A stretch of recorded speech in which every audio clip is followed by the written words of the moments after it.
We're here today on Moms Matter again with the wonderful Winnie Sun, our financial advisor. Thank you for joining us today. Thank you for having me. I appreciate it. It's always a pleasure talking to you. I learned so much from you. And I'm really dying to know what to do regarding teens. So Yes. I have a 13-year-old and a 14-year-old, and I'm always just giving them cash when they go out, and it's not working. Just not working. Well, you're a nice mommy. You want to take care of them, right? Yes. Now, this is a great chance, though, for you to take this opportunity to teach them something while you're giving them money. Okay. So I love that you're trying to help them, which is great. What we want to do is use this opportunity to show them different tools. Like, for example, if you were to go to the mall and you were to buy something right now, how would you pay? With a credit card. Good. You wouldn't be using cash, right? No. Exactly. Because the cash is kind of a dinosaur, right? Yes. And not only that, the reason why I love using a credit card, and I'm sure you use a credit card for this reason, is you can keep an idea of what you're spending on, right? Sure. You can get an idea at the end of the year what I spend in groceries and clothing, all these expenses for your business. So same thing with our kids. Arm them with things that you currently use. So if you use credit cards, you should actually give your teens a credit card. I'm afraid to give my teen a credit card. I know, we all are, but what you do is you have to have them make mistakes under your watch, because what's going to happen is if you wait until they go to college or older and you're not going to be around, you're not going to be the voice in their ear anymore, Sure. you're going to make mistakes and it's going to be more costly. But right now, the nice thing is you can set up a credit card, a joint credit card with your child, or just have them have an extra card on your account, and you can set up alerts, right? Most credit card companies let you set up alerts for any charge. Like, for example, I could set up a charge, an alert for anything over $20. Sure. I'll get a text, right?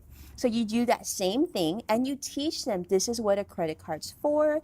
This is how much you're allowed to spend. If you spend more than this, you should be calling me first. And so they kind of get that feeling. The other thing is if they buy something home that you don't approve of, which often happens with teens, Right. what you do is you don't say like, I think you should go and take that back because that was a waste of money.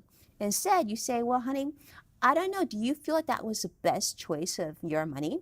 Or in this case, your money. But it should be their money in some ways. Do you think this was a good use of your money? And they might say, yeah, I think it's great. Well, why don't we do this challenge? Why don't you stick it in the corner of your room for just 2 weeks? Okay. And let's see if you can live without it. And if you can live without it, then we should probably talk about returning it. And then they might say, well, Mom, why should I return it? And I said, just try for 2 weeks if you could.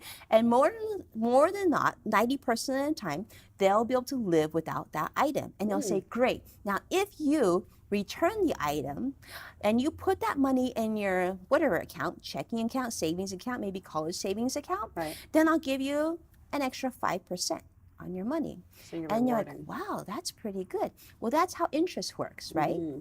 And unfortunately, the banks now don't pay a lot of interest. So this is kind of a way to get them, understanding the importance of saving and Sure. earning. And then the next step would be, which I really think you should do now because teens are loving this, is learning about investing.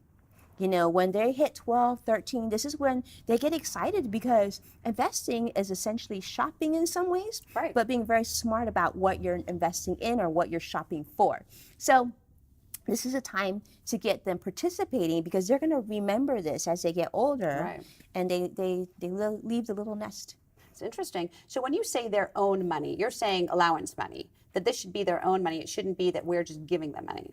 Exactly. I don't think we should give them money so quickly because then what does that teach them? That as long as they have a certain last name and they do sort of what they're supposed to do and they get money. Right. But essentially, do you get money just for being you? Well, No. maybe you do. I wish I did. I wish I just had a money tree and I could grab it, but no, it didn't work that way. Right. Even as an influencer, you still have to work for your money, right? Sure. So our children, we got to teach them the same thing. You need to work and you have to do certain things outside of what, your normal existence. What more are you doing and what compensation are you getting for that? For that work, right? So like my 8-year-old's a good example of this. He actually comes to work now and he shreds and he does a little bit of filing, not too much, and he gets a little bit of money. And what do you give them, minimum wage? No, of course not. Right now we're still working in children currency, which is in tickets. So it's not in cash yet, so it's a little bit more fun. But I give out tickets for pretty much everything.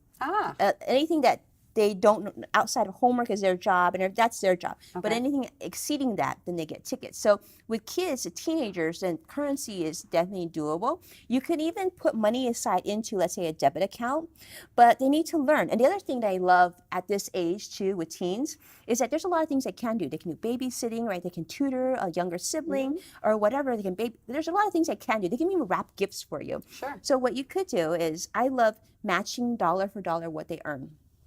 So if you want to sit at home and play video games all day and watch TV, then you earn nothing. But if you're going to be smart and you start a lemonade stand, whatever you do, you help the neighbor with his garden, you make $3, I'll match you $3. Lovely. And it teaches them the importance of saving and being an entrepreneur. And it gets them really excited because they look at mom and they're thinking, mom is pretty awesome. I want to be mom. But they don't know what it takes to get to you Right. being at this stage. So if you teach them early on, then those are the lessons they're going to carry on going forward, because they're always listening to us. But if you give them money, you've lost your opportunity to teach them something. Absolutely, absolutely. And then they're just entitled and they've got it, and Yeah, we don't want it. that. And we don't have a money tree, so that's not going to work. That's right.